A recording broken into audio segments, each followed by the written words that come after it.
আমরা একটা সুন্দর পৃথিবীতে বাস করি। যে দেখো কত সুন্দর প্রকৃতি তোমার চারপাশে। চলো আমরা সৃষ্টির শুরুতে ফিরে যাই, দেখি বাইবেল আমাদের সে বিষয়ে কি বলে। সৃষ্টির শুরুতে ঈশ্বর আকাশমণ্ডল ও পৃথিবী তৈরি করলেন। ঈশ্বর অন্ধকারকে বললেন, আলো হোক।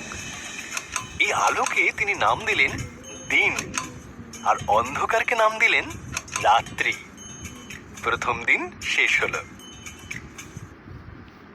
এরপর ঈশ্বর উপরের জল থেকে নিচের জলকে আলাদা করে ফাঁকা জায়গা তৈরি করলেন, যার নাম দিলেন আকাশ।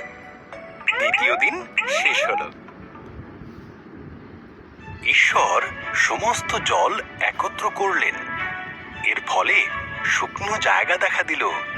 তিনি শুকনো জায়গার নাম দিলেন ভূমি, আর জমা জলের নাম দিলেন সমুদ্র।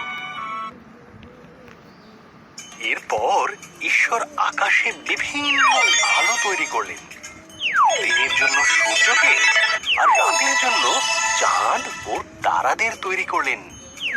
চতুর্থ দিন শেষ হলো। ঈশ্বর মাছেদের সৃষ্টি করলেন জলে সাঁতার কাটার জন্য, আর পাখিদের সৃষ্টি করলেন আকাশে ওড়ার জন্য।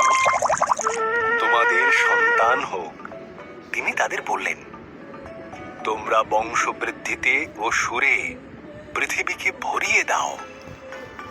পঞ্চম দিন শেষ হলো। এরপর ঈশ্বর পশুদের সৃষ্টি করলেন। তিনি গৃহপালিত পশু, বন্য পশু ও সরীসৃপ প্রাণী তৈরি করলেন। ঈশ্বর বললেন, আরো একটি সৃষ্টি বাকি আছে, যা সবার মধ্যে অত্যন্ত মূল্যবান। তাই তিনি নিজের মতন করে পুরুষ ও নারী সৃষ্টি করলেন। তিনি বললেন, তোমাদের সন্তান হোক পৃথিবীর।